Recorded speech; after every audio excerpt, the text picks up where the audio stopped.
రాజులకు రాజు, ప్రభువులకు ప్రభు అయినటువంటి యేసుక్రీస్తు దగ్గరకు వచ్చినప్పుడు ఎలా స్పందించాలి, ఎలా మెదలాలి?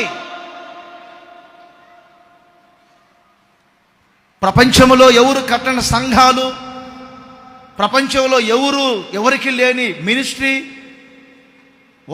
వందలు లక్షలు వేల సంఘాలు కట్టామని పేరు వద్దని చెప్పారు యేసన్న గారు. ఆ పేర్లే మనకు అవసరంలా, ఉన్న వరకైనా కానీ స్వచ్ఛముగా ఉండాలని చెప్పారు. హోసన్న మందిరానికి వేల మంది వస్తున్నారు, లక్షల మంది వస్తున్నారనే పేరు వద్దు మనకి. వచ్చిన వరకైనా స్వచ్ఛముగా ఉన్నారనే పేరు రావాలి, పరిశుద్ధముగా ఉన్నారనే పేరు రావాలి. నీతిగా బ్రతికేవారు, నిజాయితీగా బ్రతికేవారు, ఉపదేశాలు ఆలకించేవారు, ఉపదేశాలు వినేవారు, ఉపదేశాలు గ్రహించేవారు. ఆలకించటం